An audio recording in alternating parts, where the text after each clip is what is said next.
Hello and welcome. You're watching NDTV and we're getting you all the latest on the ground as Karnataka votes today. People voting for the 224-member assembly right now, and we've been bringing you those numbers till 11 a.m. The voter turnout was 20.9%. So fairly good, Sanket, 20.9%. Of course, we don't have a breakup. We don't know how much the voter turnout in Bengaluru was, because remember, that has been a big talking point around the Karnataka elections, the voter apathy in Bengaluru, even though it's a city that has seen a lot of citizen activism. So really hoping that the Bangaloreans all come out and cast their vote today. It's a hard-fought battle. Exactly. The voter turnout as far as 2023 election till 11 a.m. as Gargi mentioned is 20.9.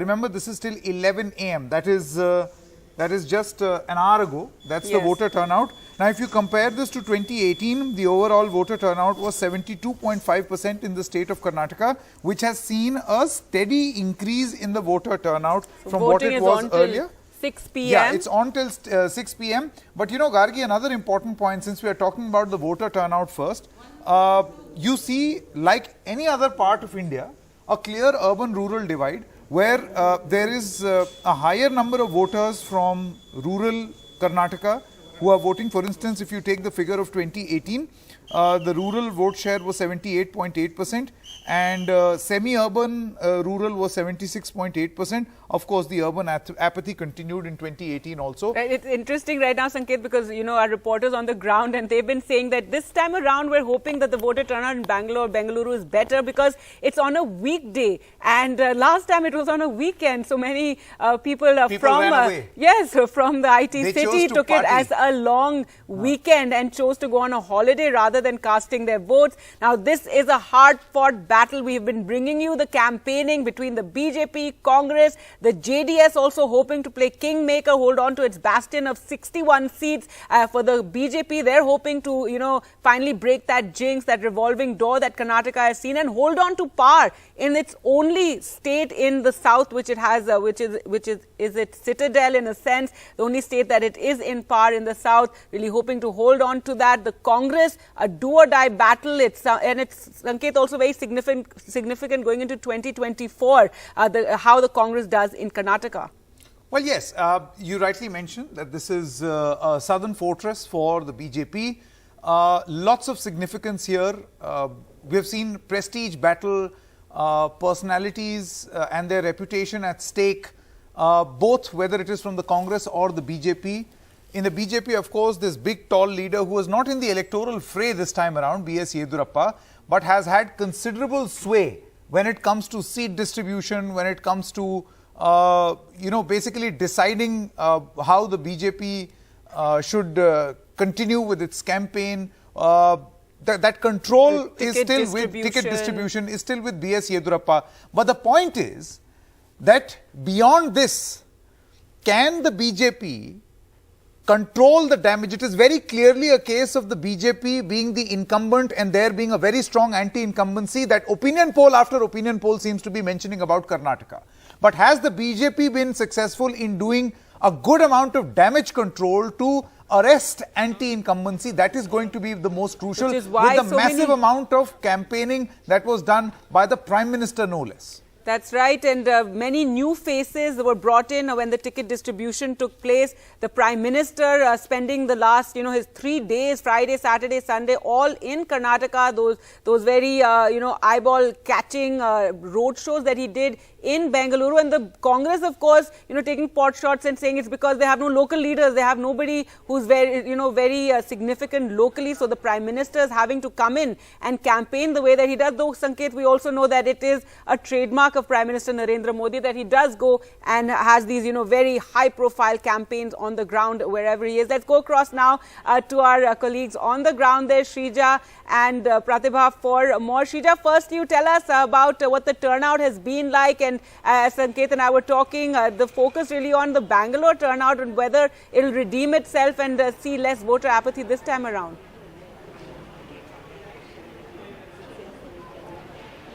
Well, in fact, the people themselves are hoping. So, of course, back in 2018, we just saw the voter turnout stand at only about 55%, between 55 to 57%. And then, of course, we are looking at also in terms of overall, if you're comparing it with Karnataka, it recorded about 75%. But let me go across to a voter who's joining us here on NDTV. What are the key issues that you have voted for this time? Mainly what I'm thinking is the road development in Bangalore is quite bad. We used to be a city where traffic was very little, the roads were great. But at this point, if you don't have an SUV or a mini SUV, your car is always getting damaged. You take hours to get from one place to another. So I think the main thing is traffic management and road management is the first thing that one needs to do. Okay, we have more voters joining. So you've cast your vote. Yes. And what are the key issues that you have voted for this time? National issues. National issues. Always vote for the leadership. Leadership. Yeah. Nothing, no improvement, scope of improvement you're looking Of at course, in your there's constituency? lots of improvement scope So is what always are there. that issues? So many, but you always look for the leadership. Okay. Yeah. Okay, fine. I mean, you have an answer over there, like they look for a leadership. What about you, ma'am? What are the key issues that you have voted this time? at that. Decisive leader, right? Progress for India. Progress. Yes, yeah. So, that's remained common all throughout since this morning, speaking to, quite a few voters that, it could be development. They're talking about the progress. And in terms of leadership, these are the key areas that we have witnessed being the common reasons behind why people are choosing to come out and vote. But to talk about the voters' turnout, yes, as of now, from 7 a.m. till about 11 a.m., we see it's recorded 20.99%. But of course, now Bengaluru is just picking up. How much of it will it go higher is something we have to wait and watch. All right, well, let's go across now to Pratibha also and find out what's happening at the polling booth that she is at. And we've seen, Pratibha and Sheena, both the voters that you've been speaking to, many of them talking about developmental issues, local Bangalore issues as well. Few of them, of course, saying that, they're voting, keeping, the national picture in mind. That's right. It's been a mix of both national as well as local issues that voters have in mind before casting their vote here. And in Jayanagar, the booth that I was in earlier, it was home to a lot of senior citizens. But then in Puttanahalli, where I am right now, in fact, there are a mix of people from all walks of life. And I have with me one such woman voter. Women voters in particular, if you have to talk about the statistics in Karnataka, there are at least around 2,65,000 women voters who are eligible to cast their vote to find out who their candidate would be in their respective constituencies. Ma'am, when you come to cast your vote, what are the key issues that you have in mind? Yes, ma'am. Actually, I am working as a principal in nursing college. So I feel that there should not be any corruption in the nursing field, especially in the healthcare system. And moreover, generally if you see the transport facilities has to be increased, and sanitation facilities, that should be increased for the healthcare for the peoples. Many a times in the last few elections in Karnataka, people have come here looking at candidates in mind, looking at the accessibility of politicians in mind, or looking at, roti kapda makan.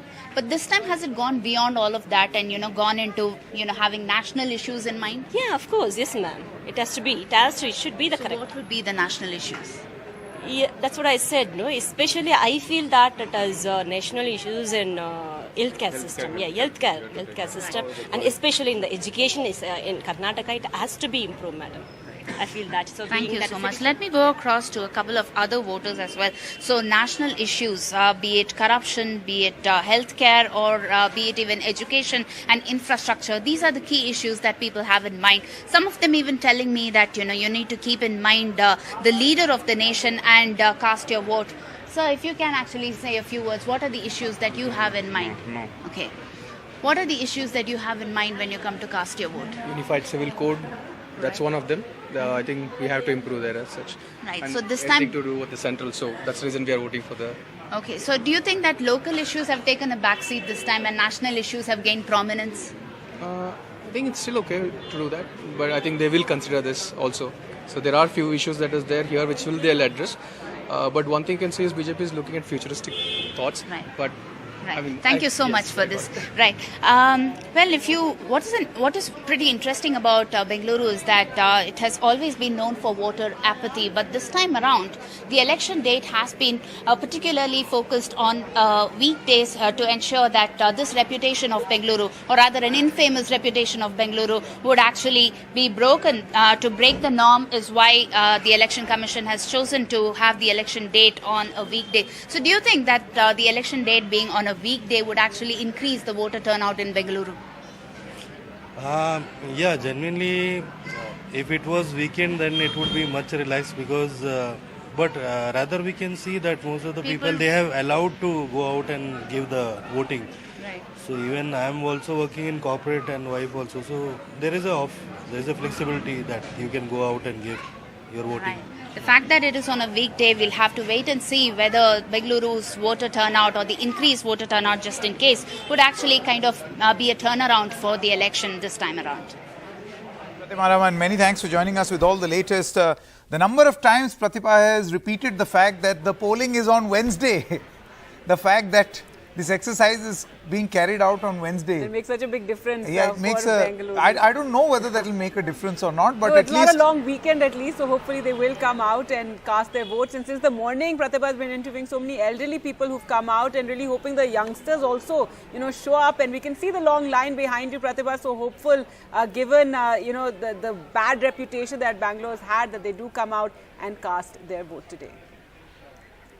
Well, let's go across now. V. Raghav also joining us, and before Sanket, you get into it, V. Raghav doesn't cast his vote in Bengaluru. It's in Tamil Nadu that he casts his vote, so he's been there at home. And V. Raghav, so right now the turnout has been 20.9% till 11 o'clock, and we're hoping that the turnout, is significant this time around. It's been improving every time Karnataka has gone to vote. But the big issues that are dominating voters' minds as they go in to cast their vote, at least in Bengaluru, whoever we've been speaking to, it seems more about roads, about development, and a few of them also saying that it's the leadership, leadership that is driving them when they come to vote.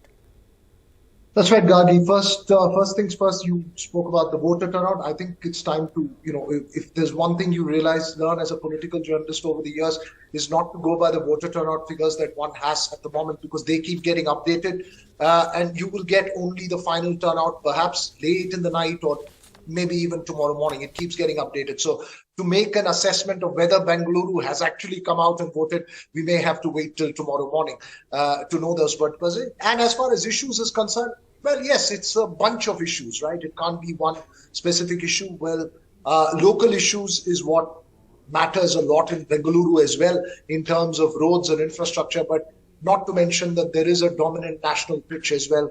There's a narrative that is there. The Congress keeping this campaign firmly local, attempting to keep it to regional and local issues centered around its regional leadership. The BJP focusing its campaign around the Prime Minister, hoping to create it more of a national narrative. We'll have to wait and see how these issues have played out on the 13th of May. But it's a multitude of issues that really matter, both in Bengaluru as far as Karnataka is concerned. And that's perhaps why it's a very difficult election to assess or predict, given the fact that different regions vote in different ways. Even the city itself will vote in different ways in terms of different constituencies. There are constituencies which constantly keep re-electing their MLAs, constituencies which are constantly looking at change. Veera, this point that one keeps making, that it's a mix of national and local issues, I tend to agree that local issues are something which would matter more to Karnataka, because if you look at the voting percentage, it will give you a clear idea. In 2018 Assembly elections, the BJP got 36.3% and the Congress got 38.04%. The JDS got 18.3%.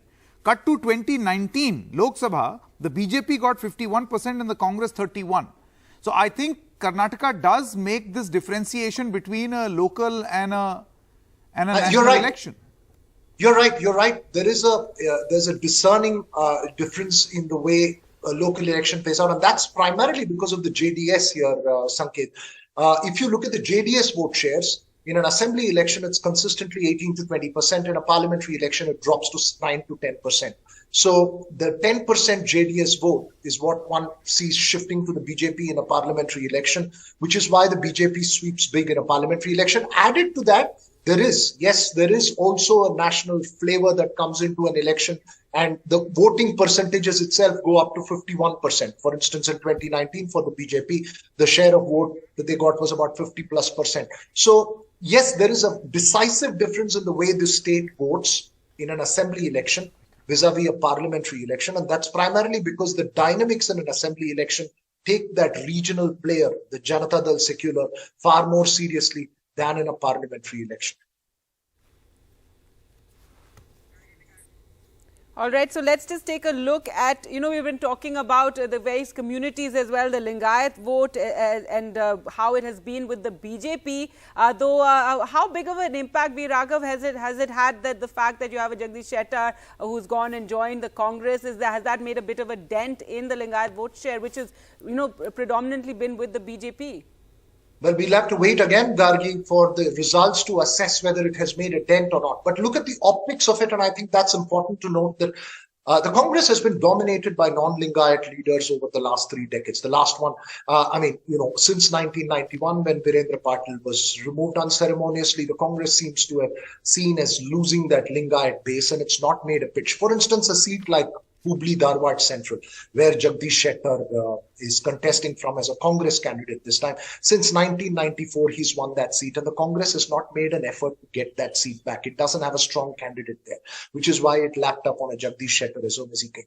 So it's really the optics of the Congress making, given that the Congress is dominated by D.K. Shivkumar, who belongs to the OBC Vokkaliga caste, and Siddaramaiah, who represents the Ahinda caste vote base, and both from the old Mysore region.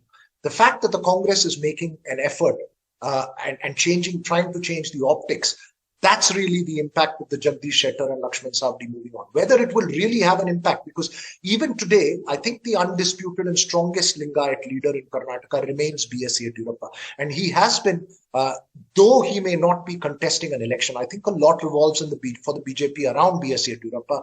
He may not have been the star campaigner per se in this election, but a lot depends on his ability to grassroots manage the Lingayat vote and in other parts of the state as well. And he has been at it largely, if you look at his campaign in Mumbai, Karnataka and Hyderabad, Karnataka, reaching out to the mutts, trying to allay any fears of the Lingayat deserting the BJP. So we don't know what impact all this will have on the ground. That we'll know on the 13th of May. But the optics of it is that there has been a battle for it, in Mumbai, Karnataka, and especially seats like Hubli Dharwad Central. Welcome back. We're getting you all the latest from the ground in Karnataka as voting is underway for the 224-member State Assembly. A hard-fought battle between the BJP, the Congress and the JDS as well. And the Congress really hoping to wrest power from the BJP. The BJP hoping to break that jinx and hold on to power in the state. In fact, let's quickly take a look at some reactions that have been coming in. Today, young voters have got a great opportunity. Rajiv Gandhi gave them an opportunity from 21 to 18. I think this is the festival of democracy. They will vote for a change. I have already requested all of them, congratulated them, and they will vote for a change. The change for a progressive Karnataka, for a development Karnataka, to make Karnataka a global Karnataka again. And they all know about the price rise, they know about the corruption. They wanted to arrive at the corruption in the state. I'm sure they will go for a change. They will give us 141 seats. I'm confident that Congress party will form the government. Vijayendra is going to get more than 40,000 votes here, and the entire state will get absolute majority, and we are going to form the government. There is no doubt about it, and people's response is very good. Whenever I tour in the state, the response was very good. On that basis, I am telling you that we are going to get absolute majority. More than 125 to 130 seats in the state we are going to win. Here about 40,000 margin, Vijayendra is going to win. Ramnagar, there is no problem. He will win by comfortable margin. There is no doubt. Ramnagar, Chanpatna, or Magadi, I am not doubting. Because in these three constituencies in Ramnagar, one of my home district, we will going to win all the three. One seat is difficult.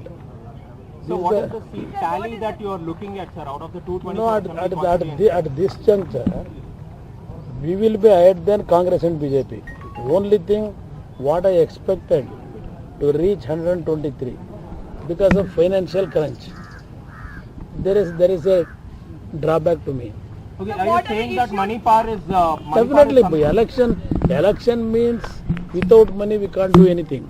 We require money. You know,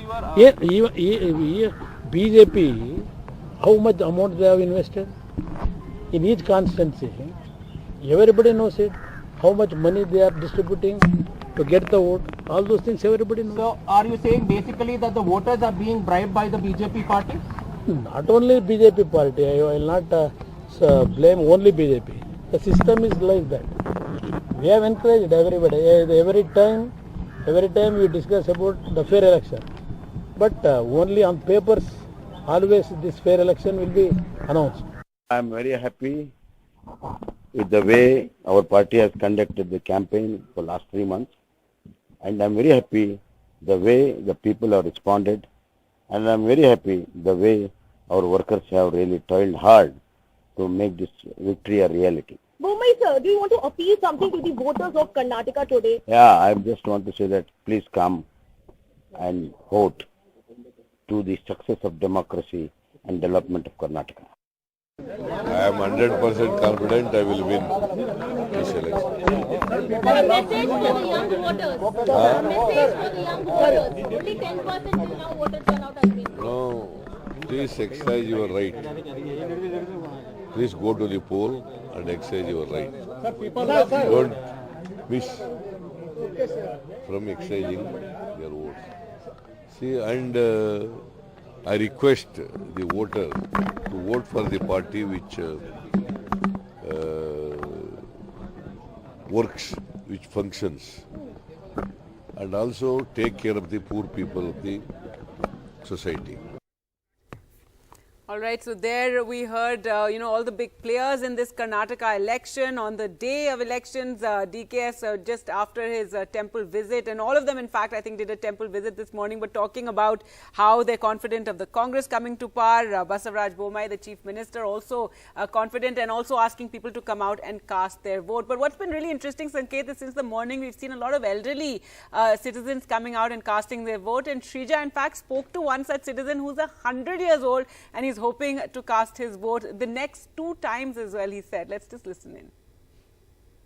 So here at a voting booth in Koramangala, we have with us a 100-year-old voter, G. Narasimhaya. So you've come to cast your vote. Yes.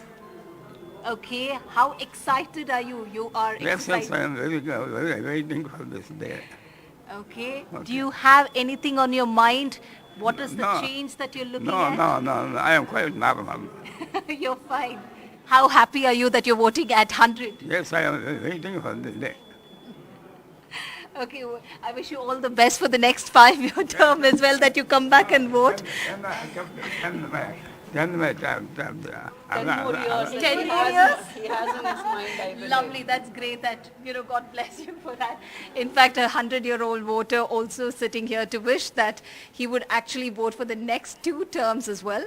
But a few issues that, of course, he says that he's pretty happy about his constituency, but, exuding confidence in the newly elected government here, and we are looking at several voters who have also come in, especially in this particular constituency, to cast their vote. Some of the key issues, as discussed by a few voters, have always been basically civic woes, infrastructure. Those are certain areas which some of the voters have stressed upon the need of change. All right, and Pratibha also spoke to an elderly voter who spoke about the issues that are on his mind as he's come out to cast his vote. At a time when Bengaluru has been known for its voter apathy, recording around 55% in 2018, where people are hoping that this jinx would remain broken, and I have with me one such voter. So despite all odds, you have come here to cast your vote. No, for doing my duty, there is no question of odds. Right. There is no question of hurdles. Right. All of us from family, we are together. Bengaluru has always been known for its voter apathy. Do you think that this time around, this kind of attack will change? I think it will happen. It will happen. We're all very positive, optimistic. Things will happen better. What are the key issues that you're keeping in mind before you inked your finger? I think the entire image, credibility, and the development of the country is the most critical thing. Even though there is a state assembly election, but I personally feel that this is for the entire country. Every state constitutes that country. So it's no longer about roti, kapda, makan. It's more about national issues? Because now we have surpassed that stage. रोटी अब कपड़ा मकान के बारे में बात करने का समय हो गया. अभी डेवलपमेंट का कैसे हम in the entire world, how can we earn a place which we are already earning? How do we consolidate and take it forward? My final question. Karnataka is now looking for political stability. Is that what you have in mind? Actually, there has to be stability not only in administration, stability in policies, stability in implementation, and stability in the people. Then only development will happen. That's very, very important. Thank you so much for this. So, and may I also have your name, please? I am M.K. Sridhar. M.K. I'm a regular viewer of your NDTV. Thank you so much for that. So that was M.K. Sridhar talking about exercising his franchisee. It's no longer about roti, kapda, makan. It's more about national issues and political stability this time. With cameraman Babu, Pratibha Raman in Bengaluru for NDTV.